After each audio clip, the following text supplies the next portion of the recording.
perawat itu kan sebetulnya kalau dia perawat D3 ataupun S1 kan tidak boleh memang persalinan seperti itu.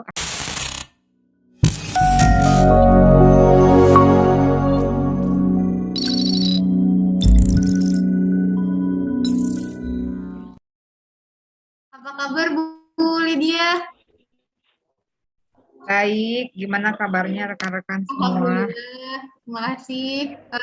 Bu Lydia sebelumnya juga sudah pernah diundang sebagai pemateri ya Bu ya, dari Iya, betul. kegiatan transfer knowledge sebelumnya. Nah ini saya sampaikan mohon maaf Bu Lasri masih sibuk untuk presentasi. Jadi Oke, untuk acara hari ini dipandu oleh saya Bu ya, kita ya, lepas. Ya nggak kita apa-apa, Bu. teman-teman yang untuk join atau ada yang teman-teman di Surabaya ini, apakah sudah bergabung semua atau ngegabung PC nih? Boleh minta diaktifkan kameranya untuk teman-teman yang misalnya ada kameranya ini ada Mbak Aida, analis LTP 31, Mbak yang lain untuk kameranya ada yang memang tidak aktif ya. Untuk di HQ Bandung sendiri gimana? Kebetulan saya sedang tidak di kantor nih Bu, lagi di site rumah sakit juga. Oke. Sedikit bahasan tentang kita hari ini, ngebahas tentang maternity keperawatan ya Bu ya? Ya, sebetulnya lebih ke implementasi ya, implementasi asuhan keperawatannya. Tapi kebetulan karena area saya di keperawatan maternitas, jadi nanti contoh kasusnya saya akan ambil di keperawatan maternitas. Oke, Gitu. itu pembahasan menarik sih. Berarti keperawatan maternitas itu nggak cuma untuk perempuan, tapi untuk laki-laki ya Bu ya? Iya, Semua. betul.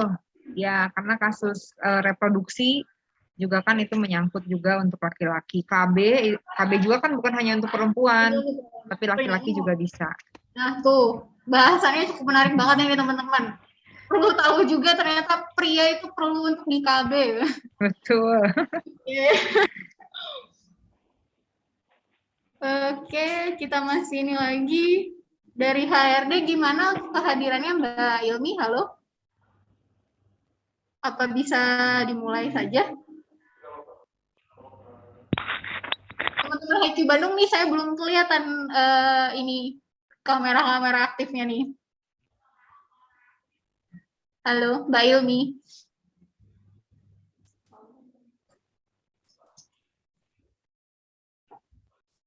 Bu Lydia sudah berangkat lagi ke Taiwan atau sekarang lagi di mana, Bu? Masih kebetulan saya dipercaya lagi untuk menjadi wakil ketua 2 periode. Jadi ini adalah periode yang kedua. Kemarin bulan Agustus ya baru pelantikannya. Gitu. Jadi untuk melanjutkan kuliahnya kayaknya kita lihat dulu situasi dan kondisi di sini. Karena memang juga di sana kayaknya masih belum terima juga ya, masih belum terima juga. Jadi dan beasiswa di kita sih sebetulnya beasiswa dari Indonesianya yang agak sulit sekarang karena mungkin dananya semua terserap ke COVID gitu. Jadi dana untuk pendidikannya agak berkurang. Wah, keren sekali. Ini saya nggak dapat profil Ibu nih, jadi kurang bisa ditampilkan, tapi dari kita ngobrol, background-nya Ibu tuh udah mantap lah dari pertemuan awal kita, dan ada juga Bu di Innova itu tim-tim karyawan baru, karena kita menambah proyek baru juga, kemarin ada sempat tambahan proyek baru di Surabaya, ada William Booth, terus ada lagi Rumah Sakit Citra Medika, terus ada tambahan lagi di Balikpapan, kemarin Rumah Sakit Restu Ibu gitu. Sekarang tambah banyak ya? Iya, tambah banyak. Jadi keren. Jadi orang-orang barunya ada lagi nih yang belum kenal Bu Lydia. Oke teman-teman yang sudah hadir, perkenalkan ini ada Ibu Lydia Natalia, beliau guest speaker kita hari ini akan lebih membahas mengenai keperawatan maternity. Maternity keperawatan ya? Oh, saya kebalikan nyebutnya. Kalau bahasa Indonesia keperawatan maternitas, kalau Inggrisnya berarti maternity nursing. Tapi maternitas itu masih bahasa medis ya Bu ya? Betul. Ya, bahasa Indonesianya nih, nanti kita kupas tuntas deh di slide-nya materi Ibu. Bakalan jadi seru banget. Oke, kita mulai saja ya Bu ya. Berhubung teman-teman juga sudah hadir. Oke, waktu dan tempat saya persilakan kepada Ibu Lydia. Oke, baik. Selamat sore rekan-rekan semua, Bapak Ibu. Ya senang sekali ya saya bisa diundang lagi ini untuk kali kedua bisa sharing knowledge ya untuk kaitannya di area saya. Kebetulan ekspertisnya adalah di keperawatan. Ya mungkin bagi yang belum kenal, jadi sebetulnya saya ini memang backgroundnya perawat, tetapi saat ini saya bekerja sebagai dosen di Sekolah Tinggi Ilmu Kesehatan Immanuel Bandung. Nah, karena perawat itu ada beberapa area, nah di sini saya areanya adalah keperawatan maternitas. Nah, jadi berdasarkan dari yang disampaikan Ibu Klastri ya, bahwa karena saya kaitkan untuk materi kali ini, kaitkan dengan Innova Medicanya, jadi memang saya lebih ke dokumentasi asuhan keperawatan. Barangkali nanti ini yang bisa dikembangkan oleh Bapak Ibu semuanya, untuk nanti kira-kira dokumentasi keperawatan kaitannya dengan SIM RS ya, berarti dengan SIM RS kira-kira seperti apa. Oke, saya izin share screen, apakah sudah diberikan akses? Oh, sudah ya? Sudah, Bu. Oke, baik. Saya diberikan waktu berapa lama ini, Bu Vita? Sampai jam 4 ya, Bu ya. Kalau misalnya bahasannya menarik, saya nggak berani menyela Ibu sih. Oke, baik. Ya, jadi tapi ini adalah... Izin memotong, Bu. Kalau misalnya di tengah-tengah ada peserta yang mau bertanya, apa dipersilakan? Boleh, silakan. Oke, tapi lebih kita ingin dulu pemaparan dari Bu Lydia ya. Ya, oke. Ya, baik. Sudah terlihat di layar Bapak Ibu semuanya? Ya, sudah, Bu. Oke, ini adalah implementasi asuhan keperawatan dengan pendekatan kasus area keperawatan maternitas. Ya, saya akan mulai dengan apa itu keperawatan. Ya, mungkin ini juga waktu itu pernah dibahas ya. Jadi keperawatan adalah suatu bentuk pelayanan profesional yang merupakan bagian integral dari pelayanan kesehatan yang didasarkan pada ilmu dan kiat keperawatan berbentuk pelayanan biopsikososial spiritual. Jadi terkadang orang itu berpikir bahwa perawat itu hanya berbicara tentang kajian fisiknya saja atau biologis dalam hal ini. Tetapi juga kita bicara tentang psikologisnya, bagaimana sosialnya, bahkan sampai ke spiritual pasien itu sendiri. Jadi kita komprehensif dan juga pelayanan yang kita berikan ini ditujukan baik pada individu dan juga keluarga, juga masyarakat, baik sakit maupun sehat. Jadi bukan hanya mengkaji yang sakit saja. Jadi saya akan sampaikan apa sih ruang lingkup dari keperawatan. Nah, sedangkan perawat sendiri, apa itu adalah perawat? Perawat adalah seseorang yang telah lulus pendidikan tinggi keperawatan, baik di dalam maupun di luar negeri yang diakui oleh pemerintah sesuai dengan ketentuan perundang-undangan yang berlaku. Jadi, sampai dengan saat ini ada 3 jenis perawat yang ada di Indonesia. Yang pertama adalah perawat vokasi, itu yang lulusan D3 keperawatan. Kemudian perawat profesi, itu dari S1 keperawatan ke nurse. Kemudian adalah perawat spesialis, itu adalah yang S2 kemudian mengambil spesialis. Untuk karyawan di Innova, apakah ada yang dari background perawat? Untuk saat ini belum, Bu. Hanya saya dari rekam medis, yang lainnya IT. Oh, baik. Oh, banyaknya ke IT ya? Iya, Oke. IT. Oke, nah ini adalah tugas dari perawat. Yang pasti pertama adalah memberikan asuhan keperawatan. Yang mungkin ini yang sering dikenal oleh Bapak Ibu ya, asuhan keperawatan dalam dokumentasinya kita pasti akan bermain di situ. Kemudian juga kita memberikan penyuluhan dan juga konselor bagi pasien. Kemudian juga bisa mengelola layanan keperawatan dan bahkan harusnya kita juga bisa meneliti ya, kalau misalnya di Taiwan itu di rumah sakit itu bahkan setiap perawat itu diwajibkan dia setahun sekali harus meneliti. Dan itu nanti akan berkaitan dengan nanti kenaikan jenjang karir mereka. Jadi semakin banyak meneliti, semakin banyak publikasi, artinya jenjang karir akan lebih cepat meningkat. Nah, kemudian pelaksanaan tugasnya itu berdasarkan pelimpahan wewenang. Jadi memang sampai dengan saat ini ada beberapa tugas-tugas tanggung jawab perawat yang bisa kita lakukan secara mandiri, tetapi kaitannya dengan beberapa hal yang lain itu harus ada pelimpahan wewenang dari dokter. Dan juga pelaksana tugas dalam keadaan keterbatasan tertentu. Jadi bisa juga melakukan tugas dan tanggung jawab lain kalau misalnya dalam keadaan terbatas. Misalnya contoh, perawat itu kan sebetulnya kalau dia perawat D3 ataupun S1 kan tidak boleh memang persalinan seperti itu, akan tetapi kalau misalnya di pedalaman dan dalam keadaan kasus gawat darurat, maka itu bisa kita lakukan pertolongan tersebut. Nah, ini adalah lingkup kewenangannya, jadi kita memandang klien itu sebagai individu, keluarga, dan juga kelompok khusus dan masyarakat dalam rentang sehat dan sakit sepanjang daur kehidupan. Jadi mulai dari, bisa dibilang mulai dari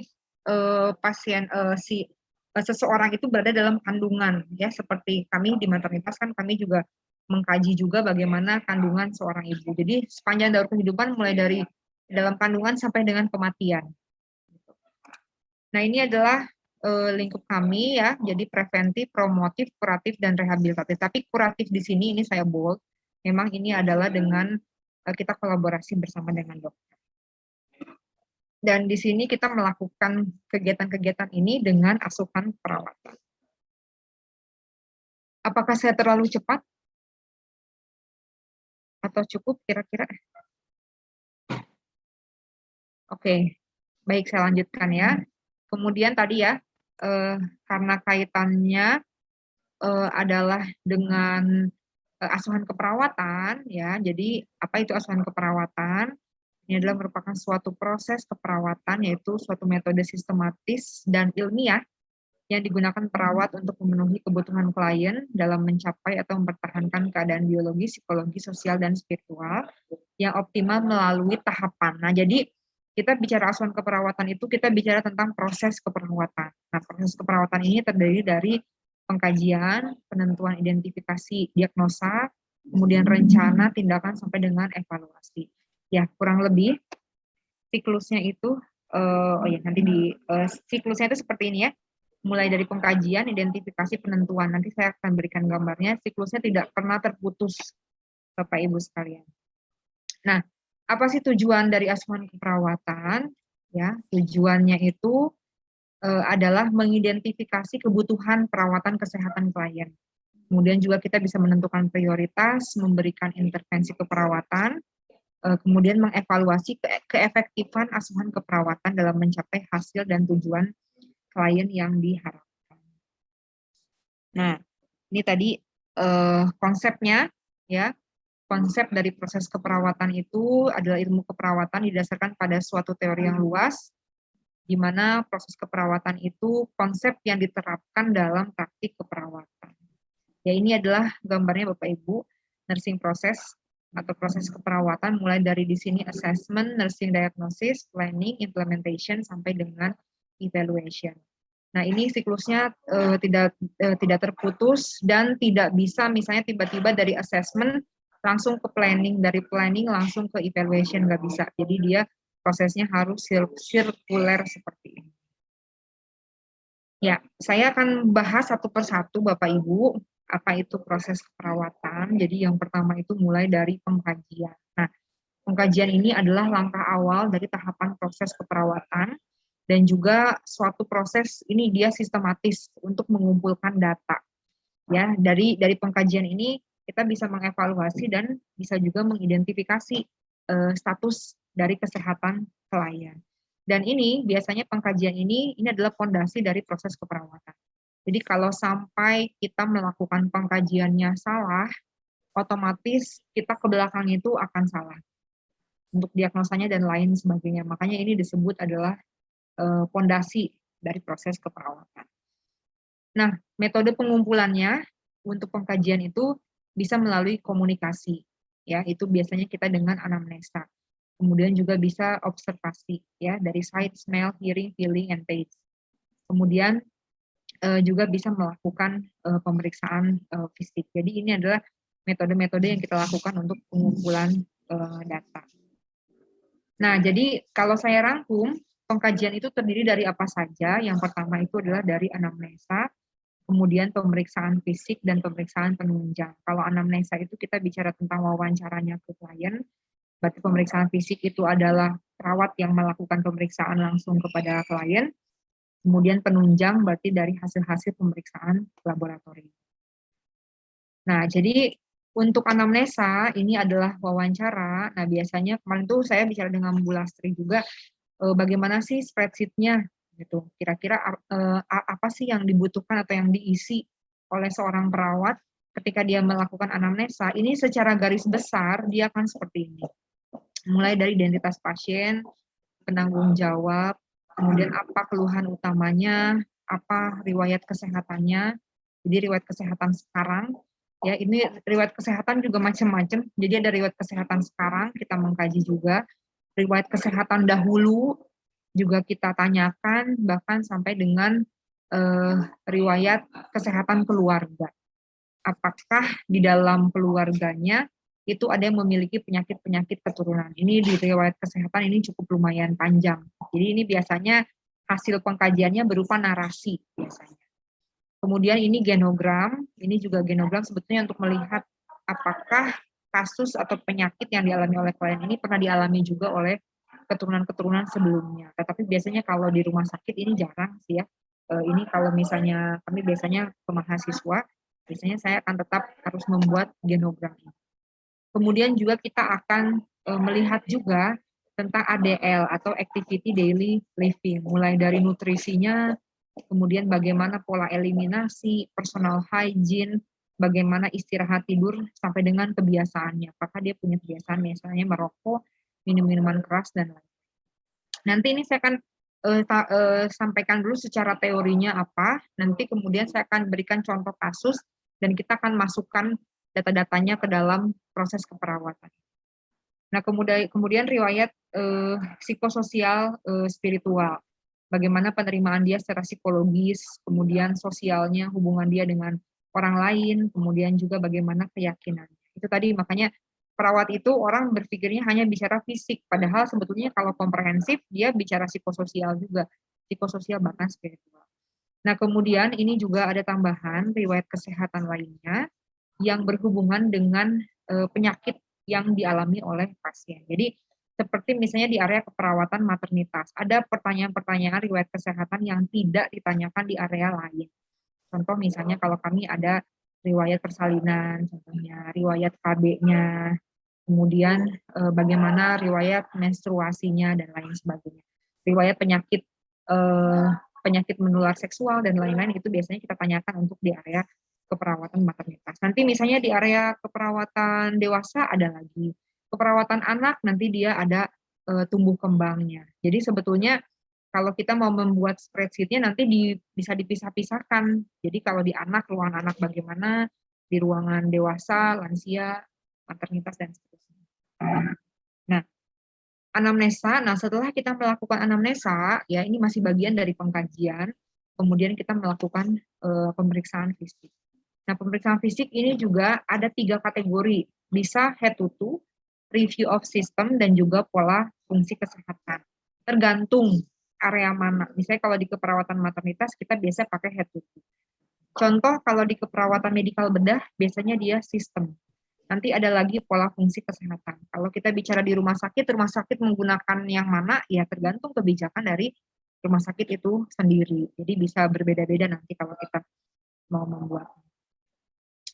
Kemudian ini kalau saya contohkan yang pemeriksaan fisik head to toe ya, itu mulai dari bagaimana keadaan umumnya, kemudian GCS atau Glasgow Coma Scale, ya, kemudian dia ini biasanya kalau Glasgow Coma Scale itu kita melihat bagaimana refleksnya dia berdasarkan misalnya dari mata, kemudian dari verbalnya, dari motoriknya, ini kita akan cek juga. Kemudian kesadarannya mulai dari dia kompos mentis, dari dia sadar penuh sampai ke koma, ini juga kita akan cek. TTV atau tanda-tanda vital, berat badan, tinggi badan, kemudian masuk ke pemeriksaan kepala sampai dengan ke kaki. Ya, jadi sebetulnya seharusnya sih kalau yang betul itu ya semua tuh sebenarnya diperiksa. Jadi walaupun misalnya contoh dia melahirkan gitu, misalnya dia melahirkan, kalau melahirkan kan misalnya kita pasti suka berpikir oh fokusnya paling di area perut dan di area genitalia. Padahal sebetulnya pemeriksaannya tetap harus komprehensif dilakukan. Karena apa? Karena nanti ketika misalnya kita menemukan dari hasil pengkajian menemukan ada keluhan yang lain, walaupun itu bukan di area maternitas, itu bisa di-refer atau bisa kita rujuk ke area yang lainnya. Jadi seharusnya sih biasanya sih kalau di rumah sakit itu atau di klinik tetap pemeriksaannya memang head to toe, tapi kadang yang bagian kepala dan lain-lainnya mereka asal-asalan gitu, nggak diperiksa. Jadi biasanya yang diperiksanya itu justru hanya bagian yang ininya aja, misalnya ya ke bagian perutnya, misalnya ke bagian payudaranya atau ke bagian genitalia kalau di maternitas. Padahal harusnya semuanya dilakukan. Nah, kemudian pemeriksaan penunjang ya, mulai dari darah, kemudian USG, ronsen, CT scan dan lain sebagainya, itu juga dilakukan. Nah, itu adalah bagian dari pengkajian. Jadi pengkajian ada anamnesa, wawancara, pemeriksaan fisik dan pemeriksaan penunjang. Nah, masuk ke proses yang kedua setelah pengkajian itu adalah penentuan diagnosa keperawatan. Nah, ini ada contoh formulir pengkajian. Ya, ini bentar ya, bisa dibuka nggak? Kalau formulir pengkajian tuh macam-macam ya, nggak bisa disamakan. Ini ada buku bahan ajar. Ini dari Kemenkes. Mas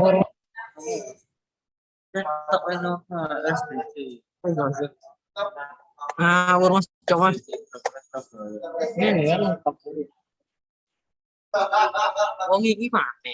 Sorry Mbak Ilmi, boleh di unmute itu yang maaf Bu terpotong. Nggak apa-apa, ini saya sambil Iya, cari ini juga. kayaknya teman-temannya nggak sadar mic-nya nyala. Nggak apa-apa, wajar itu mah. Saya kadang kalau lagi ngajar juga kayak gitu, mahasiswa tiba-tiba. Oke, maaf Bu Lydia, silakan lanjut Bu. Nggak apa-apa. Nah, ini ya, ini ada format pengkajian. Nah, ini adalah format pengkajian seperti ini. Ya, ini format untuk bahan ajar dari Kemenkes. Jadi, ini secara umum, ini contohnya di keperawatan medikal bedah. Ya, ada identitas. Nah, ini sebetulnya bisa juga dibuat dalam bentuk apa namanya online gitu ya, dalam bentuk paperless tuh bisa lihatnya dari sini. Gitu. Masih belum tampil ya Bu ya? Oh, belum tampil? Oke. Iya, PDF-nya belum ke-share. Baiklah. Mungkin di-share ulang. Saya langsung ke sini aja deh. Ya, sudah tampil? Ya, sudah. Nah, ini PDF ya. Ya, PDF. Oke, nah ini untuk latihan sebetulnya ya. Ini format pengkajian dan identitas dan lain sebagainya. Kalau beberapa rumah sakit kan memang masih paper base ya. Kalau paper base kan artinya satu pasien dia ngisi seperti ini ya. Kebayang tuh capeknya luar biasa, apalagi ini banyak ya peserta masa lalu, keluarga dan seterusnya. Ini macam-macam. Ini kita cek satu persatu gitu. Kalau misalnya nanti dibuat dalam bentuk misalnya dia paperless gitu ya, dalam bentuk komputerisasi, itu akan lebih enak kan. Jadi dia tinggal ngetik-ngetik aja gitu. Oke, saya stop share. Itu contoh aja Bapak Ibu, karena nanti pengembangannya itu ada di di rumah sakit atau klinik masing-masing. Oke, saya lanjutkan.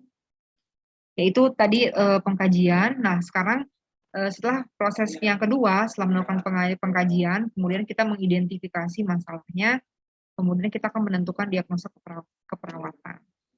Apa itu diagnosa keperawatan? Ini adalah keputusan klinis mengenai seseorang, keluarga, atau masyarakat sebagai akibat dari masalah kesehatan atau proses kehidupan yang aktual dan potensial. Nah, tujuannya untuk mengidentifikasi masalah, kemudian faktor apa yang menunjang atau menyebabkan, kemudian juga kemampuan untuk mencegah atau menyelesaikan masalah. Nah, ya ini nanti diagnosa, kalau sekarang kan kita menggunakan yang SDKI ya, standar diagnosa kesehatan standar diagnosa keperawatan Indonesia. Ya, seperti ini. Kemudian setelah kita melakukan perumusan diagnosa keperawatan, kemudian kita membuat rencana keperawatan. Ini meliputi pengembangan strategi desain untuk mencegah, mengurangi, atau mengoreksi masalah yang diidentifikasi. Nah, penentuannya itu berdasarkan karakteristik diagnosa keperawatan, ya. Jadi kita menentukan diagnosanya apa, kemudian outcome-nya seperti apa, kemudian kemampuan intervensi. Jadi kalau misalnya kita bicara dari 3S ya, dari buku yang 3S, SDKI, SLKI, dan SIKI, tidak semuanya itu bisa kita masukkan untuk yang intervensi. Jadi kembali lagi, itu adalah melihat kemampuan intervensi dari misalnya tempat prakteknya, rumah sakitnya, ataupun juga kemampuan perawat dalam melakukan intervensi. Oke. Nah, ini adalah contoh kita biasanya buat perencanaan seperti ini ya. Ini ada nomor, diagnosa keperawatannya apa, kemudian dibuat tujuan pendek, panjang, kriteria hasil intervensi. Nah, kalau dulu ya, Kalau dulu itu waktu belum komputerisasi atau mungkin belum ini ya, masih zaman-zaman dulu banget, itu biasanya perawat itu menulis ini pakai tulis tangan. Jadi kebayang misalnya ada satu kasus, dia ada 5 diagnosa, dia tuh harus nulis diagnosanya apa, tujuannya apa, intervensinya apa, dan itu diulang-ulang. Sebetulnya kan kalau satu diagnosa, misalnya diagnosa keperawatannya nyeri, pasti intervensinya akan itu-itu aja. Itu akan bolak-balik akan seperti itu. Jadi kebayang dia merawat 5 pasien, kemudian dia akan menuliskan intervensi yang sama, dan jadi kadang-kadang itu hanya jadi sebuah apa ya, jadi sebuah ya udah hanya rutinitas aja gitu. Nah, kalau sekarang memang sudah langsung bisa dibuat dalam bentuk apa namanya, misalnya dia udah per diagnosa. Tahu saya di manual juga sudah begitu. Misalnya diagnosanya nyeri, kita udah tinggal ngambil, kemudian kita tinggal checklist intervensi apa yang mau kita lakukan. Gitu. Nanti kalau mau dibuat computerize ya udah lebih mudah lagi gitu ya, tinggal kita hanya ngeklik aja. Nah, setelah perencanaan baru kita pelaksanaan. Pelaksanaan ini adalah inisiatif dari rencana tindakan mencapai tujuan. Tujuannya tentu untuk membantu klien mencapai tujuan yang telah ditetapkan, mencakup peningkatan kesehatan, kemudian juga pencegahan penyakit, pemulihan kesehatan, dan memfasilitasi coping atau dia pertahanan tubuh. Nah, tahapannya tentu mulai dari bagaimana persiapannya, perencanaan, dan dokumentasi. Tentu pelaksanaan ini adalah kita melakukan apa yang kita rencanakan tadi di awal. Nah, setelah pelaksanaan, kemudian kita melakukan evaluasi. Evaluasi untuk menandakan seberapa jauh diagnosa atau rencana tindakan dan pelaksanaan berhasil dicapai. Tujuannya adalah untuk mengakhiri rencana, bisa memodifikasi, atau bisa meneruskan rencana tindakan. Nah, biasanya kalau dia untuk pelaksanaan dan evaluasi, biasanya dia untuk dokumentasinya dia akan digabung seperti ini. Kita akan menggabung dalam namanya adalah catatan perkembangan. Jadi tanggal atau jam kapan kita melakukan perencanaannya, nomor diagnosa berapa, misalnya ada diagnosa 5, berarti nomor diagnosa berapa yang kita lakukan, yang 1, 2, 3, atau 4, 5, implementasinya apa, kemudian kita langsung melakukan evaluasi. Jadi dia akan dibuat seperti ini untuk perencanaan dan evaluasi. Dia biasanya akan dijadikan satu dalam bentuk catatan perkembangan. Ya, itu dulu mengenai teorinya tentang asuhan keperawatan.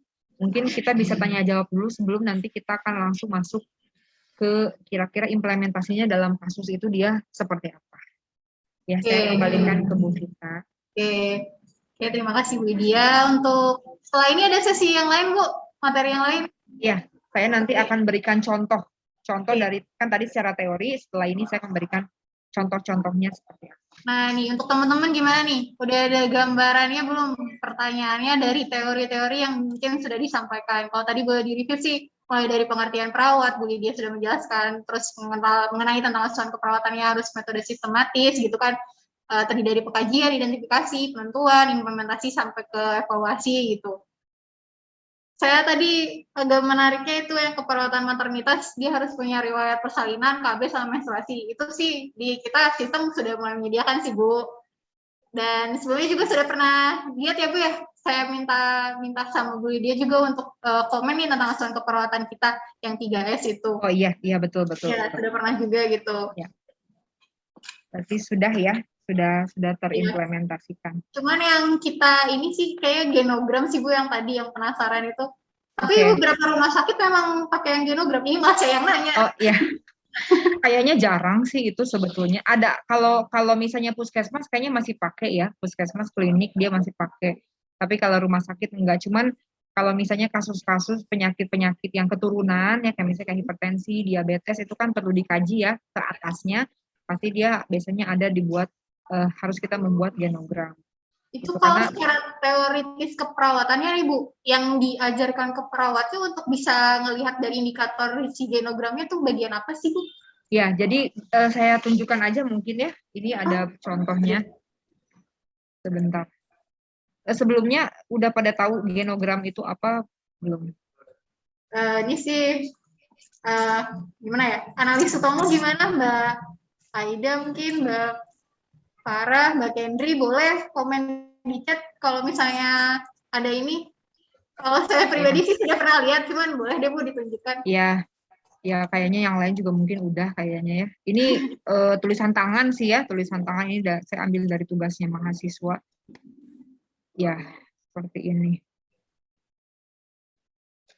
Oke, jadi nanti dia dibuat 3 generasi. Misalnya pasiennya yang mana, misalnya ini dia pasiennya yang ini, dia kan perempuan, misalnya nanti dia dilihat tinggal serumahnya dengan siapa, kemudian dia keturunannya bagaimana. Jadi dibuat seperti ini untuk melihat sih sebetulnya nanti kayak misalnya dia punya penyakit hipertensi, hipertensinya itu dari mana sih untuk melihat aja sebetulnya. Makanya nggak perlu digambar juga, nggak apa-apa, karena nanti biasanya kita akan jelaskan dalam riwayat kesehatan keluarga. Gitu. Jadi dalam riwayat kesehatan keluarga itu biasanya kita akan tuliskan bahwa misalnya di dalam keluarga klien ada yang pernah menderita sakit apa, kayak gitu. Oke, baik Bu. Oke. Makasih. Ini teman-teman masih diam. Mungkin mereka masih menampung pertanyaan yang sesuai. Boleh. Saya lanjutkan saja ya. Kalau begitu. Ke sesi yang keduanya. Ya. Okay. Baik. Ini sekarang kita ke implementasinya, Bapak Ibu.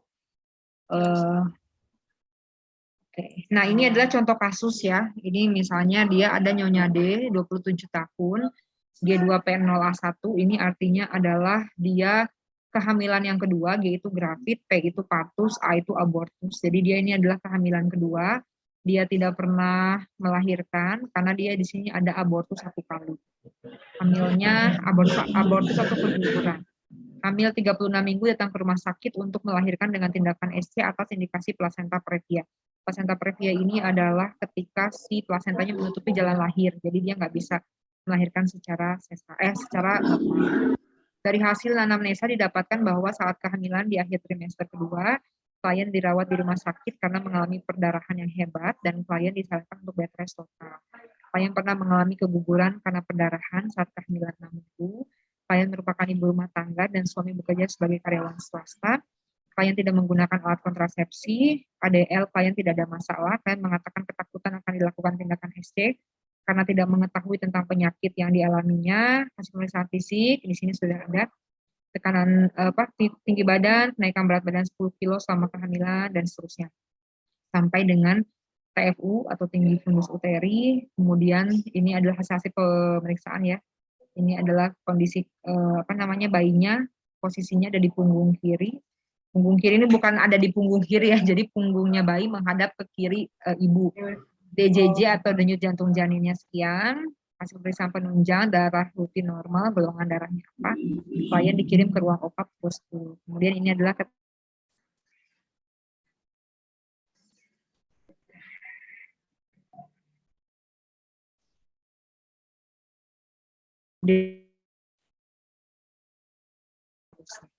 Nah, ini contoh kasusnya seperti ini ya, memang tidak terlalu banyak untuk data-data yang didapatkan. Nanti sebetulnya nanti ketika kita melakukan pengkajian secara langsung ya, kalau saya bikin semuanya nanti penuh gitu. Nah, jadi misalnya dari kasus seperti ini kemudian si perawat melakukan pengkajian. Nah, pengkajian identitas pasien, penanggung jawab ini mah kayaknya nggak usah saya jelasin ya, identitas mah alamat, umur, segala macam penanggung jawab. Kemudian kita tuliskan ini karena kita kondisinya ceritanya pasiennya ini sudah postpartum atau dia sudah di ruangan nifas ya, di ruangan postpartum. Jadi keluhan utama yang dia katakan itu adalah nyeri. Nah, kemudian perawat menanyakan riwayat kesehatan sekarangnya bagaimana. Klien mengatakan nyeri di daerah sekitar bekas luka SC dengan skala nyeri sekian, nyeri dirasakan seperti itu. Jadi ini kita tulis biasanya. Kita tulis secara narasi dari hasil pengkajian. Nah, biasanya riwayat kesehatan sekarang ini menjelaskan keluhan utama. Jadi biasanya keluhan utama hanya satu di riwayat kesehatan sekarang, penjelasannya, dan bisa juga misalnya ada keluhan-keluhan lain. Kemudian riwayat kesehatan masa lalu, kita tanyakan juga tadi sudah ada, klien pernah mengalami keguguran karena pendarahan saat kehamilan 6 minggu. Kemudian kita tanyakan riwayat kesehatan keluarga, di keluarga klien tidak ada yang memiliki riwayat penyakit keturunan. Kemudian kita membuat genogram 3 generasinya. Ya, kurang lebih seperti tadi. Nah, kemudian inilah beberapa riwayat nomor 8 sampai 11 ini. Jadi ini adalah riwayat-riwayat yang hanya ada di keperawatan maternitas. Riwayat kehamilan persalinan postpartum. Biasanya kita akan buat dalam bentuk tabel seperti ini. Jadi tadi karena dia sudah hamil 2 kali ya, tapi hamil yang pertama, ini dia usia kehamilannya 6 minggu, jenis persalinannya dia kuretase. Ini karena ini enggak ada, ini jadi dia keadaannya dia abortus. Baru yang ini adalah hamil yang sekarang, anak kedua. Usianya tadi 36 minggu, persalinannya SC, ini tinggi badan, dan seterusnya. Jadi biasanya kita akan buat seperti ini, kalau kita buat narasi, dia akan susah untuk kita mengidentifikasinya. Nah, kemudian riwayat imunisasinya, kita tulis lagi, klien melakukan imunisasi TT, ya tetanus toxoid, sebanyak 2 kali selama hamil. Riwayat KB, klien belum pernah menggunakan alat kontrasepsi. Kemudian, ini sebetulnya riwayat KB, kalau kita mau gampang, kalau mau nanti dibuat computerized, bisa dibuat pilihan riwayat KB, misalnya iya atau tidak. Kalau iya, jenisnya apa, sebutkan berapa lama. Kemudian riwayat kesehatan reproduksi, ini menarche. Menarche itu artinya adalah kapan dia mens pertama kali. Di sini ada usia, misalnya dia 18 tahun, siklus haid-nya berapa, lama haid-nya berapa. Kemudian ini HPHT, hari pertama haid terakhir. Jadi dulu dia waktu pertama kali terlambat datang bulan di tanggal berapa.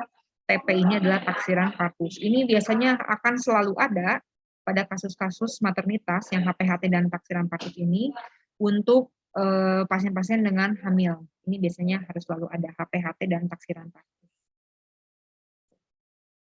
Nah, kemudian pengkajian lain ini adalah activity daily living yang tadi ada nutrisi, eliminasi, personal hygiene, pola istirahat tidur, kebiasaan. Nah, ini kita akan tulis misalnya dia nutrisi makan sebelum di rumah sakit, karena ini dia pasiennya kalau misalnya dia melahirkan, dia bukan keadaan sakit, jadi makanya saya buatnya di sini sebelum di rumah sakit, selama di rumah sakit. Kalau pasiennya misalnya sakit hipertensi dan lain sebagainya, pasti di sini kata-katanya adalah sebelum sakit. Yang ini adalah selama di rumah sakit. Jadi nanti kita di sini bisa melihat apakah ada perubahan tidak. Kita bandingkan sebelum di rumah sakit sama selama di rumah sakit. Misalnya makan frekuensinya 3 kali, jumlahnya berapa banyak, jenisnya apa, bentuk, ada keluhan atau tidak. Selama di rumah sakit bagaimana. Sama juga di eliminasi, dan semuanya kita harus tanyakan apakah ada keluhan atau tidak. Karena nanti kita bisa melihat apakah ada permasalahan di klien atau tidak. Ini juga bisa dibuat dalam bentuk checklist ya, supaya memudahkan perawat dalam mendokumentasi. Nah, jadi Bapak Ibu kebayang ya, perawat kalau ruang rawat inapnya full, dia 1 hari, sementara dia bekerja misalnya 1 hari 8 jam, dia harus nulis, kalau manual kebayang ya, dia harus nulis sebanyak ini. Makanya kalau dulu-dulu banyak bilang perawat itu judes dan nggak peduli ke pasien ya karena sibuk ngurusin dokumentasi yang seperti ini. Nah ini kalau bentuknya bisa seperti ini ya, ini adalah contoh misalnya pola eliminasi, frekuensinya berapa, kemudian keluhannya, pola eliminasinya, personal hygiene, mandi, misalnya mandinya, misalnya dia di sini oral hygiene yang ini ya, oral hygiene 2 kali, tapi selama dia di rumah sakit, misalnya dia frekuensi cuci rambutnya tidak pernah. Seperti itu. Nah, ini juga masih ke anamnesa, tadi riwayat psikososial spiritual, ya. Misalnya kalian mengatakan sangat cemas dengan kehamilannya, yang psikologisnya, sosialnya, hubungan kalian dengan suami dan orang sekitar baik, spiritualnya kalian meyakini dapat pulih dengan segera dan dapat segera berkumpul dengan keluarga yang dialami. Nah, itu adalah, yang tadi itu ini baru hasil pengkajian, Bapak Ibu, hasil pengkajian untuk anamnesa, kita baru wawancara. Nah, udah datanya udah sebanyak itu tuh. Kemudian kita melakukan pengkajian pemeriksaan fisik. Kita lihat keadaan umumnya, misalnya dia sudah baik, kesadarannya misalnya dia kompos mentis, nanti bisa dipilih kompos mentis, somnolen, supor, sampai koma ya. Kemudian GCS-nya berapa, TTV, nah ini biasanya TTV akan dibuatkan berupa grafik ya, karena kan TTV itu rutin ya, rutin dia tanda-tanda vital ya, tinggi tekanan darah, nadi, suhu, respirasi. Ini biasanya akan dibuat berupa grafik karena kita bisa melihat ininya perubahan. Berat badan, tinggi badan, kemudian kepala, pemeriksaan kepala sampai dengan kaki. Nah, biasanya ini dalam berbentuk isian form. Nah, ini saya ada ambil ya, saya form pemeriksaan fisik. Seperti ini tanda vitalnya ini masih yang manual kayak gini, tapi biasanya dia udah bentuknya adalah grafik ya. Ini nanti kalau udah kayak gini ini enak, misalnya kepala ya bentuknya misalnya matanya normal apa, kita hanya tinggal menceklis-ceklis saja. Ini akan lebih enak kalau misalnya dia seperti ini. Itu. Nah, kemudian setelah itu kita melihat hasil pemeriksaan penunjangnya. Misalnya dilakukan hasil USG, pemeriksaan darah atau pemeriksaan ronsen itu kita tampilkan juga di situ ya. Kemudian hari, tanggal, waktu, hasil pemeriksaannya dia seperti apa. Makanya kenapa rekam medis dari satu pasien itu, apalagi kalau dia dirawatnya lama, tebel banget gitu ya. Itu sangat tebel banget ya karena ini gitu. Ini juga kalau hasil USG-nya 2 kali, 3 kali atau periksa darah setiap hari ya hasilnya harus ditampilkan di situ. Jadi kalau misalnya dia dengan computerized itu akan sangat meringankan sekali kerja dari perawat.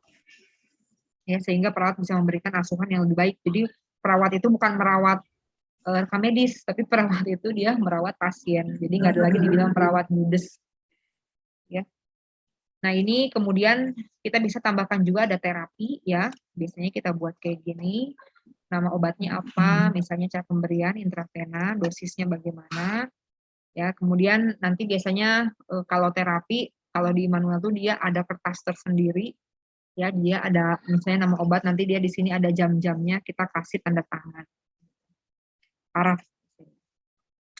Nah, baru setelah kita melakukan pengkajian itu, kemudian kita menegakkan diagnosa keperawatan dari hasil pengkajian anamnesa, pemeriksaan fisik, pemeriksaan penunjang. Maka kita dapatlah diagnosanya misalnya apa? Nyeri akut, resiko tinggi infeksi, gangguan mobilitas fisik, kemudian misalnya dia ada konstipasi. Jadi bisa dipilih gitu ya. Kalau misalnya manual kan berarti kan kita harus nulis lagi ya ini ya, tapi kalau udah computerized tinggal klik-klik aja. Nah, kemudian kita melakukan perencanaan ya. Jadi nanti perencanaan yang tadi saya sampaikan ini isiannya kurang lebih seperti ini. Ini diagnosa keperawatan, kemudian ini adalah tujuannya, tujuan panjang, tujuan pendek, sampai dengan kriteria hasilnya seperti apa, kemudian dia intervensinya apa, intervensinya mulai dari observasi, terapeutik, edukasi, sampai dengan dia kolaborasi. Ini nanti kita tulis ke lima-limanya, berarti kalau ada 5 diagnosa, 5-5-nya kita akan tulis seperti ini. Yang ini biasanya kita ambil dari, kalau yang ini tujuan dari SLKI, kalau yang ini intervensi dari SIKI. Nah, kemudian ini implementasi dan evaluasi ini biasanya dalam catatan perkembangan. Nah, biasanya inilah kita bisa melihat bagaimana perawat itu sering mengunjungi pasien itu adalah dari catatan perkembangan yang ada di sini. Contohnya tanggal jam 17 misalnya, nomor diagnosanya 1, implementasinya apa? Tadi dari rencana ya kan, dari rencananya kita harus mengidentifikasi skala nyeri. Sehingga implementasinya apa yang kita lakukan, mengidentifikasi skala nyeri, lokasi, intensitas. Dari itu dapatkan hasil skala nyerinya 6 di perut bekas luka operasi, nyeri saat bergerak. Kemudian kita intervensi keduanya memberikan terapi ketorolax atau akul 10 mg.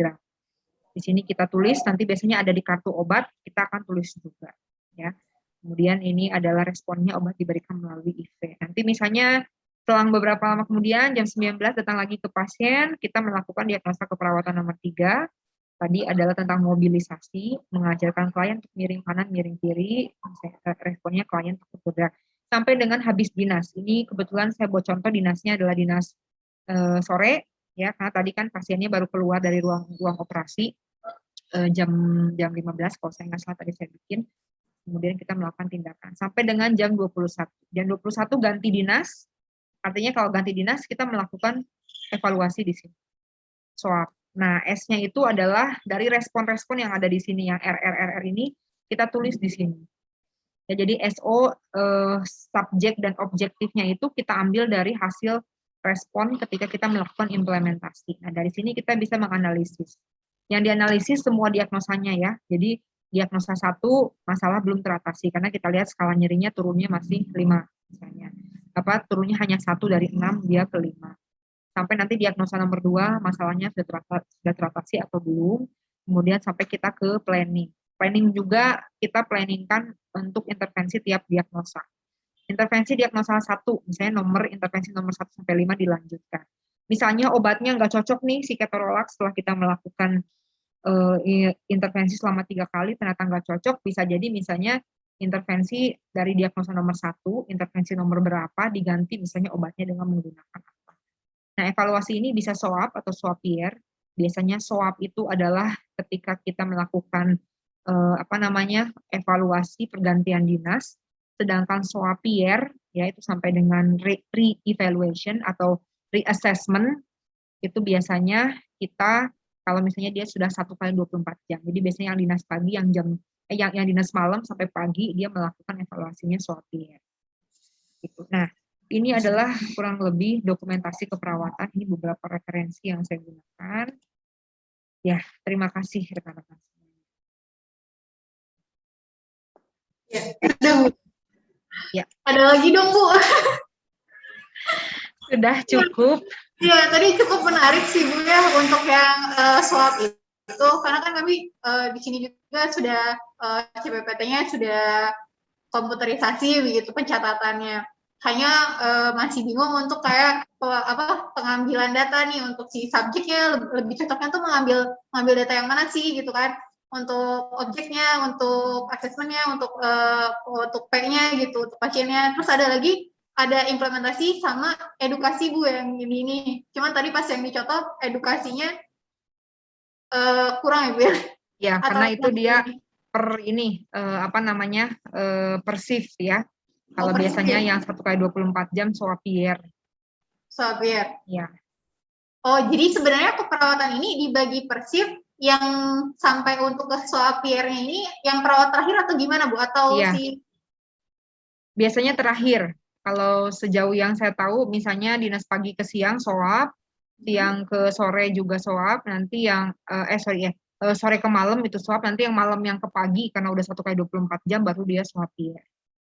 Oh gitu. Tapi tergantung lagi juga, tergantung dari tempat rumah sakit. Kayak waktu itu saya pernah praktek di Hasan Sadikin. Di Hasan Sadikin itu pergantian shift pun dia harus SOAPIER. Berarti balik lagi ke kebijakan manajemen, mereka lebih concern-nya ke fitur yang mana gitu ya? Iya, lebih betul. ke yang mana? Ya. Oke. Apa teman-teman sudah ada pertanyaan? Mau disiapkan pertanyaannya?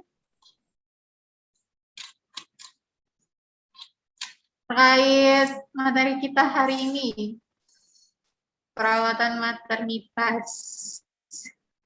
Jadi kalau bicara tentang maternitas nggak seputar tentang kewanitaan saja ya Bu ya. Untuk pria nih gimana Bu? Kalau untuk pencatatan keperawatan maternitinya, kalau tadi kan dari contoh kasus itu lebih ke wanita nih Bu. Kalau untuk laki-lakinya gimana Bu? Iya, sama saja sebetulnya, tinggal nanti kasusnya saja. Misalnya kalau yang di keperawatan maternitas itu kan biasanya kalau yang laki-laki paling misalnya kalau dia melakukan vastektomi misalnya. Apa tuh Bu? Jadi kalau KB gitu jadi dia KB tapi KB-nya KB yang untuk jadi dia memotong ada saluran vas deferensnya itu nanti yang akan dipotong, dilakukan operasi. Jadi itu KB yang memang betul nanti dia nggak akan bisa KB untuk laki-laki, KB yang mantap. Jadi kalau mantap tuh ya memang dia nanti nggak akan bisa punya anak lagi. Kalau misalnya yang perempuan tuh namanya tubektomi, biasanya kalau laki-laki vasektomi. Oke. Tapi kalau untuk pencatatan dokumentasi keperawatannya lebih ke konsepnya maternitas juga gitu. Iya, betul. Hampir sama sebetulnya. Mau di area manapun, ini konsep dasarnya tuh sama, hampir sama seperti itu. Sampai dengan saat ini tidak ada perubahan, hanya nanti di tahap pengkajiannya saja, nanti yang membedakan.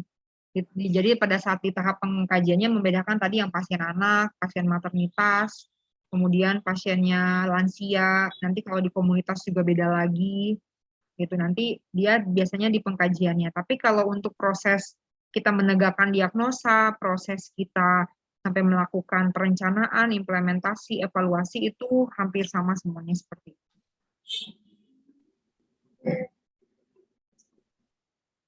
kita balik lagi ke audiens nih. Gimana teman-teman? Ada yang sudah punya pertanyaan atau mau ngomong langsung dengan Bu Lydia berdiskusi nih? Saya dengar informasi juga dari Pak Prando, Bu Lydia ditawarkan untuk jadi konsultan keperawatan di Innova, Bu. Jadi kita bisa konsul terkait keperawatan sama Bu Lydia nih. Ayo teman-teman, mumpung Bu Lydianya ada di sini nih, bisa ada masalah untuk bagian keperawatan. Lagi teman-teman mobile nih di HQ Bandung, di site masih pada bingung nggak nih untuk gimana cara biar aplikasi mobile kita tuh berguna gitu untuk perawat, bisa nih konsul sama Bu Lydia. Ya, kembali lagi sih sebetulnya nanti itu dia tergantung dari ininya sih, tergantung dari kebutuhan dari masing-masing institusi gitu. Karena kan seperti tadi misalnya di SIKI ya, Standar Intervensi Keperawatan Indonesia, dia kan ngasih banyak tuh intervensi. Gitu. Misalnya dia dari 1 diagnosa ada 10 intervensi. Dari 10 intervensi itu juga nggak bisa semuanya dilakukan misalnya di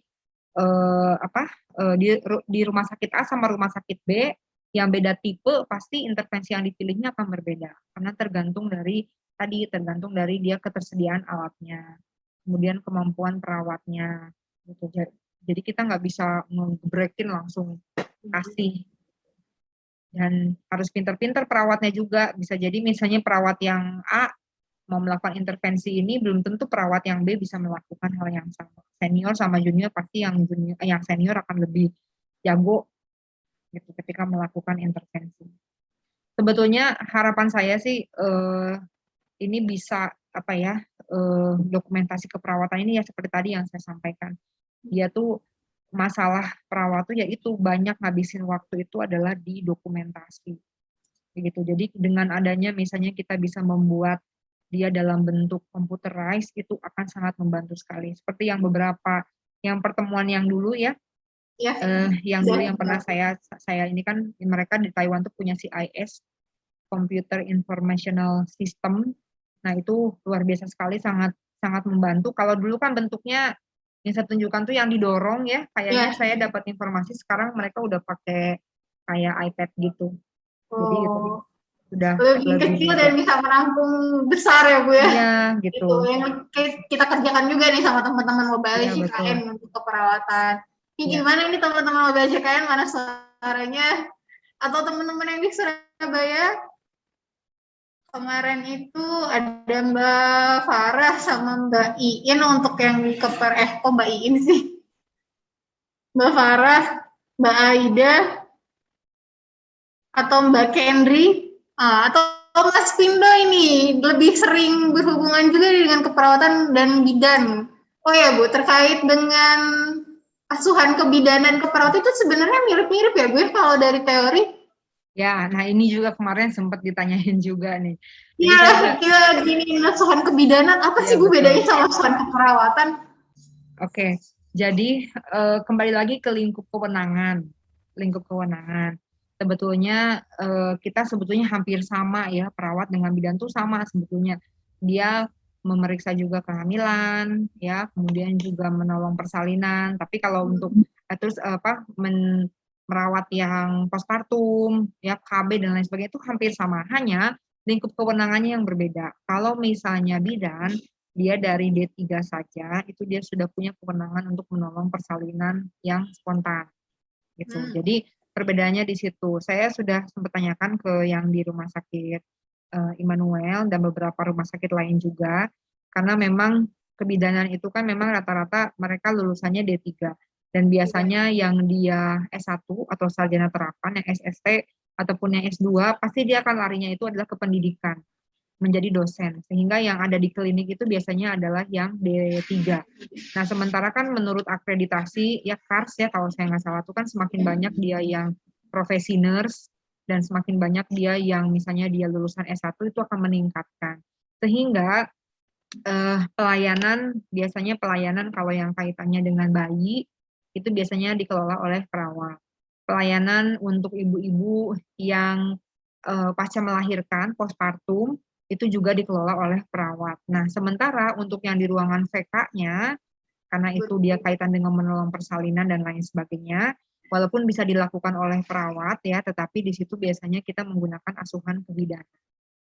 Jadi asuhan kebidanan juga sejauh yang saya tahu sama juga, mulai dari pengkajian sampai dengan evaluasi. Sebenarnya itu sih kita sebutnya itu gray area ya. Area. Jadi jadi dia area abu-abu gitu. Kadang-kadang kita saling ngeklaim ya, inilah makanya lucu kadang-kadang perawat maternitas sama bidan itu kadang-kadang jadi gontok-gontokan gara-gara itu gitu. Padahal sebetulnya sama aja. Dia kayak contoh masang KB yang perawat dengan yang bidan kan sama seperti itu. Nolong persalinan juga kan sama. Mau nolong persalinan mau gimana juga standar operasional prosedurnya sama. Akan beda kalau misalnya sudah masuk ke perhitungan jasa, berarti kan itu baru beda lagi. Nah itu pasti ya udah saya mau ngambil soalnya ada jasanya. Betul. Kan, gitu ya. Betul, kalau semuanya dihitung pasti orang langsung berlomba-lomba itu. Iya, langsung berlomba-lomba. Makanya itu bedanya kalau di luar itu kan kalau misalnya dia bidan itu adalah seorang perawat yang mengambil spesialisasi kebidanan. Gitu. Jadi dia harus perawat dulu baru kebidanan. Kalau di kita kan kalau misalnya bidan itu kan memang dia adalah ya kalau bidan kan definisinya seorang perempuan ya, jadi bidan itu selalu perempuan, nggak mungkin bidan laki-laki. Yeah. Kalau pengalaman Ibu di Taiwan sendiri untuk yang bidan di luar negeri itu gimana? Kita sebutnya namanya nurse midwifery. Nah juga sih sama Sahani. Ya, kita sebutnya dia nurse midwifery. Itu. Jadi dia nggak jadi dia nggak ada hanya misalnya bidan aja enggak. Kita menyebutnya nurse midwifery. Ya, dia melakukan praktek ya keperawatan kebidanan gitu. Jadi kebidanannya nggak berdiri sendiri. Oke. Teman-teman gimana nih? Jadi saya yang banyak bertanya. Ya, saya ngambil ini kayaknya dulu ngambilnya jadi kayak inget lagi dulu saya di rumah sakit ada implementasi ini nih gitu. Terus pas di sistem Innova ada kayak gini nih, kok kurang ya ada ini gitu. Terus ketemu Bu Lydia, wah makin banyak gitu yang saya tahu. Apalagi kan concernnya dari tenaga praktisi sama yang di pendidikan itu beda gitu kan.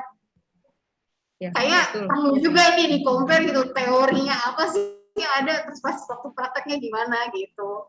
Ya, sebetulnya harusnya itu bergabung sebetulnya antara pendidikan gitu. Cuman agak susah kadang-kadang pendidikan dengan orang praktisi dengan yang pendidikan itu kadang-kadang susah punya pola pikirnya masing-masing gitu. Walaupun kita kalau di sini di Immanuel kami nggak gabung. Jadi yang dari yang dari rumah sakit juga ngajar juga di kami. Kalau misalnya dia sudah S2 dia bisa ngajar, dan kami juga yang dari ini juga bisa sharing knowledge. Jadi bentuknya lebih ke sharing knowledge, karena kan mungkin kalau kita yang di pendidikan ini kan selalu update informasinya ya, selalu update gitu. Ya mereka juga memang update sih, tapi melalui pelatihan-pelatihan. Misalnya ya kurang lebih seperti itu. Oke. Masih belum ada dari teman-teman? Ya mungkin karena background-nya IT kali ya. Kita kebetulan kesehatan ya, jadi nyambung. Iya, kalau saya sama Bu Lydia masih agak nyambung sih. Nah ini teman-teman background-nya IT itu, kadang masih ini. Masuk konsultasi bisa. Ya, siapa itu? Oh Mas Pindo, raise hand tuh kayaknya. Mas Pindo silakan.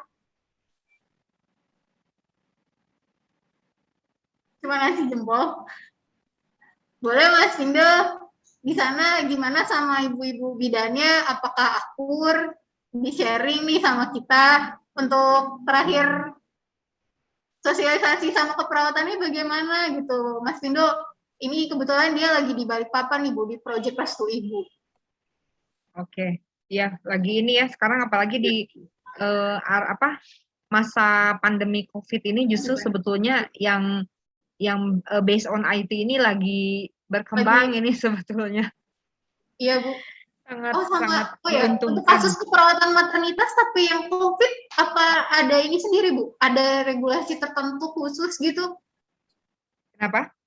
Untuk maternitas yang memang pasien COVID. Oh iya tentu. Gimana tuh Bu? Kita belum masuk ke situ tadi. Iya, kalau misalnya kayak contoh nih sekarang, kalau misalnya ada orang yang mau melahirkan gitu ya, dia baik itu kadang ada orang yang bilang begini, kalau misalnya pasien yang positif COVID, dia itu disarankan lahirannya SC gitu. Padahal sebenarnya kalau menurut teori dan beberapa apa namanya seminar-seminar yang pernah saya ikuti, justru kalau misalnya orang-orang yang misalnya dia COVID, kemudian dia melahirkan dan ternyata nggak ada indikasi untuk PSC, sebetulnya bisa dimotivasi untuk melahirkan secara partus spontan kayak gitu. Memang cuman agak ribet ya, karena kan yang namanya partus spontan itu kan kita nggak bisa prediksi berapa jamnya gitu. Nah itu yang kemudian ruangannya juga harus disetting dan lain sebagainya. Makanya memang kebanyakannya jadinya disarankannya ke SC, karena kalau udah SC kan sudah jelas ya, nanti dia dibuat ruangannya dengan tekanan negatif, dibuat bentuknya apa sih, orangnya juga sudah menggunakan APD. Ya kebayang aja gitu ya, orang melahirkan partus spontan berjam-jam, dokter sama perawatnya harus ganti baju, misalnya udah periksa segala macam. Ya, itu kemudian mereka juga harus biasanya dilakukan tes ya, tes terlebih dahulu. Sekarang sih rata-rata hampir semua yang dirawat inap ya harus tes juga. Ya kurang lebih itu sih, dan ada perubahan kebijakannya seperti kalau misalnya yang hamil gitu ya. Kan kalau dulu tuh kita ada jadwal untuk kita melakukan konsultasi. Misalnya kehamilan usia berapa sampai berapa, jadwal konsultasi ke dokternya, berapa minggu. Kemudian kalau misalnya dia usia trimester berapa minggu. Nah kalau sekarang nggak seperti itu. Gitu. Jadi kalau dulu itu kalau kita mengikuti jadwal pemeriksaan kehamilan dari pertama hamil sampai dengan dia melahirkan, itu bisa 10 sampai dengan 12 kali dia melakukan konsultasi kalau sesuai jadwal. Tapi kalau sekarang karena pandemi, jadi sistemnya juga harus booking dulu, harus janjian dulu dengan dokter, itu hanya bisa dilakukan sampai 6 kali. Gitu. Jadi ada agak dipotong dan memang lebih banyak konsultasi via online. Kalau dulu misalnya ketika kita terlambat datang bulan, kemudian kita dapat tes packnya ternyata garis 2, itu kita harus langsung segera ke rumah sakit atau ke klinik untuk periksa memastikan. Kalau sekarang enggak. Ketika kita dinyatakan hamil, tes pack positif, kita bisa tunggu sampai usia kehamilannya kurang lebih 13 minggu, baru kita lakukan pemeriksaan. Oke, gimana teman-teman yang cowok-cowok nih, itu di Heki Bandung, Mas Faisal biasanya nanya, atau Mas Adi, persiapan menjadi suami siaga.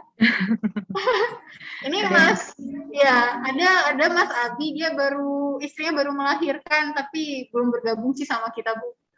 Lagi sibuk urusin anaknya kayaknya. Iya, baru lahiran gitu kan. Oh ya Bu, untuk di asuhan keperawatan sendiri kan sekarang lagi tren juga ya. Sebenarnya trennya udah lama sih, yang melahirkan dengan berbagai macam metode kayak waterbirth gitu kan. Okay. Terus ada ya, kalau itu di asuhan keperawatannya sendiri, saya sih kemarin iseng coba cek ada nggak sih diagnosa yang ingin untuk si waterbirth gitu, asuhan keperawatan yang harus dilakukan gitu untuk yang kayak gitu. Saya nggak nemu Bu. Yeah. Apa emang gimana ya? Iya. Sebetulnya kembali lagi, kalau misalnya itu kan sebuah tindakan. Sementara kita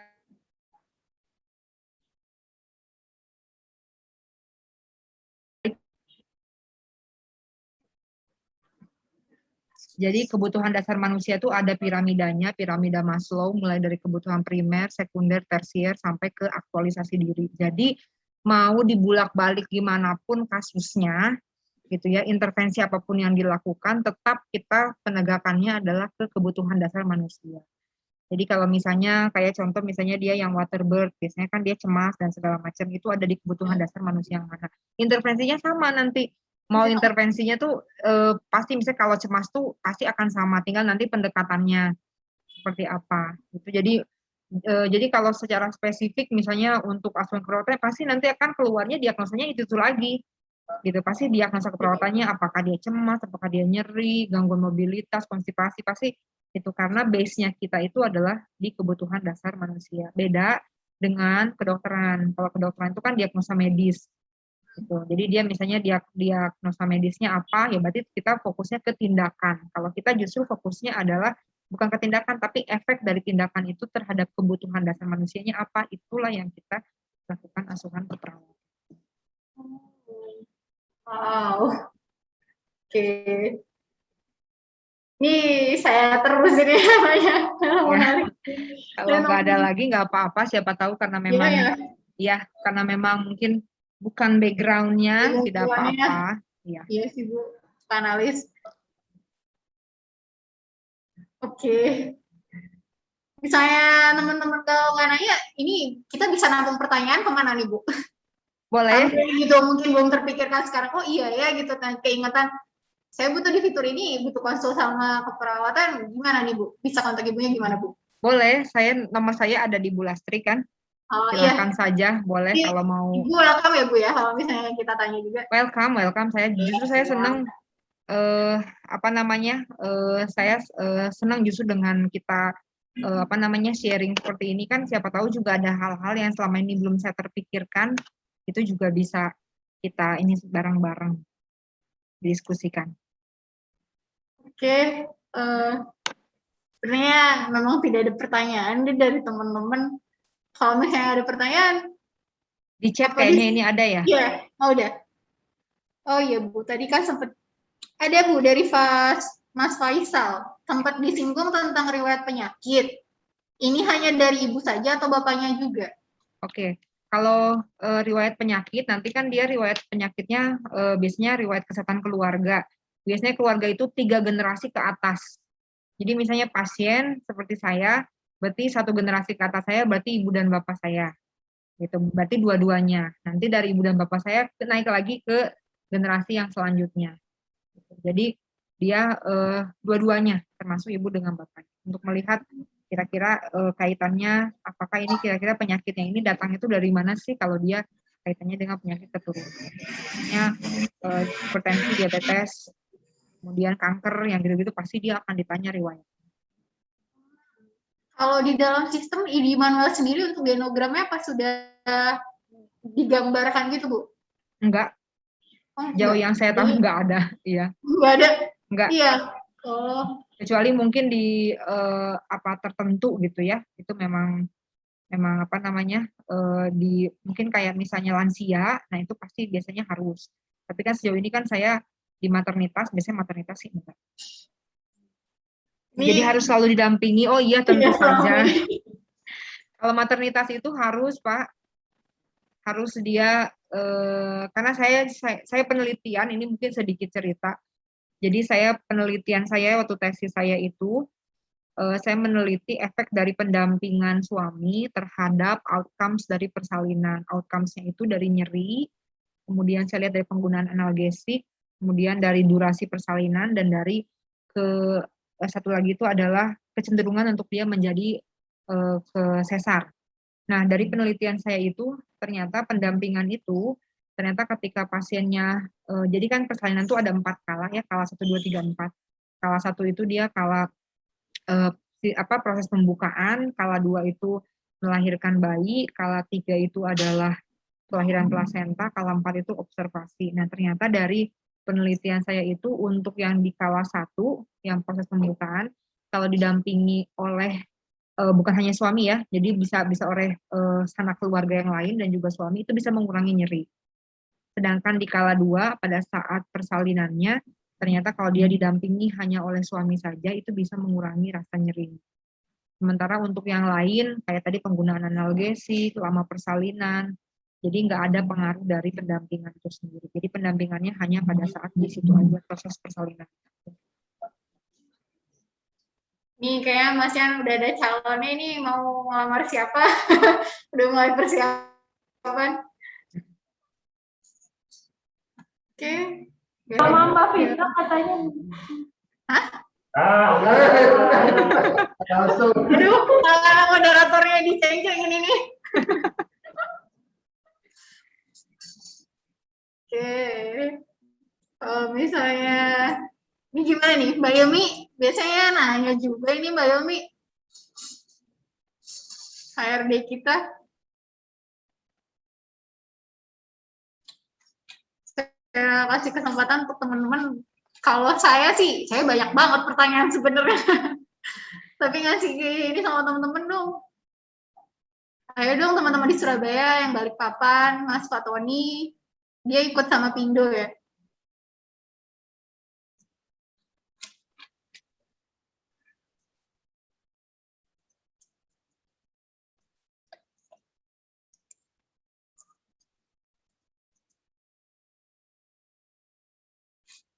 Ya, sudah jam 5.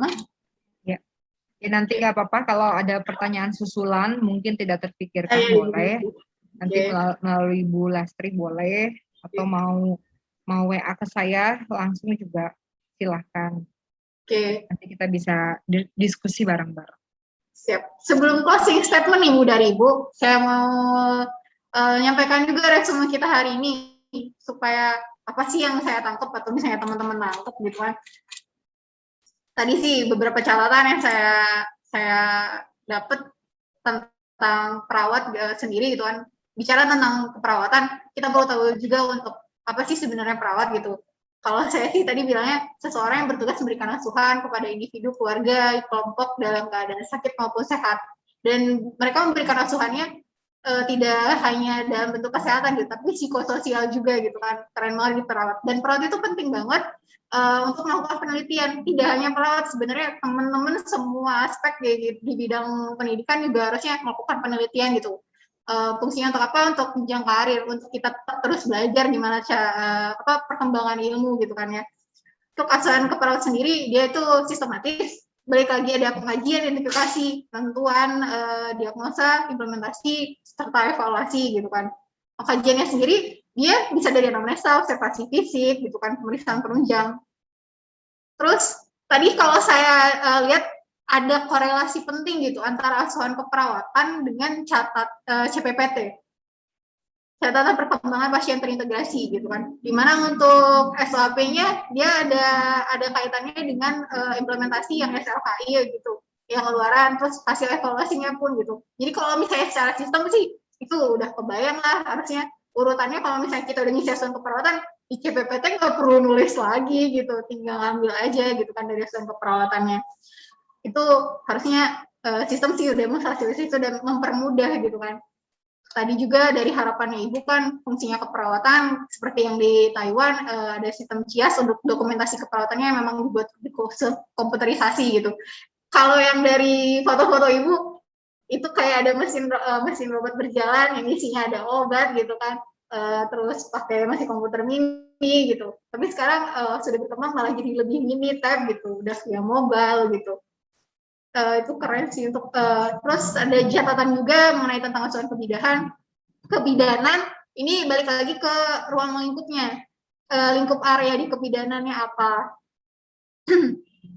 Itu sih ini dari saya resumenya, semoga bermanfaat untuk teman-teman juga gitu. Boleh nanti berdiskusi ke Vita gitu atau ke Bu Lasri kalau misalnya bingung mau ini sharing apa. Saya juga sebenarnya banyak pertanyaan, nanti mungkin saya bisa chat Bu Lasri untuk ini Bu Lydia kayak gimana.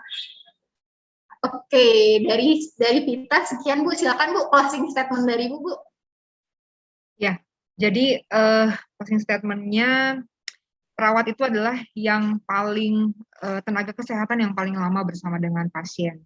Dan memang tugas dan tanggung jawabnya besar, jadi bukan hanya biologis atau fisiknya saja, tapi psikososial, spiritualnya juga. Ya.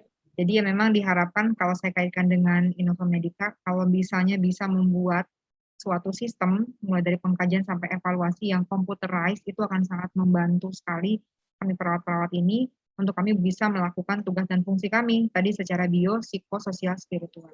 Karena sejauh ini yang biasa kita hanya fokus ke biologisnya saja, sementara untuk yang pendekatan-pendekatan lainnya itu biasanya kita sangat jarang sekali, hanya biasanya perawat-perawat fresh graduate, itu biasanya karena masih idealis, tapi nanti biasanya udah tahun kedua dan seterusnya udah nggak disentuh lagi. Padahal justru psikologisnya pasien, sosialnya, spiritualnya itu secara nggak langsung juga mempengaruhi terhadap aspek biologisnya pasien. Ya itu dari saya, terima kasih Bapak Ibu semuanya, semoga bermanfaat. Yeah. Semoga nanti kedepannya kita bisa ada kerjasama lagi. Ya, siap Ibu. Terima kasih Bu. Jangan lupa Sehat selalu.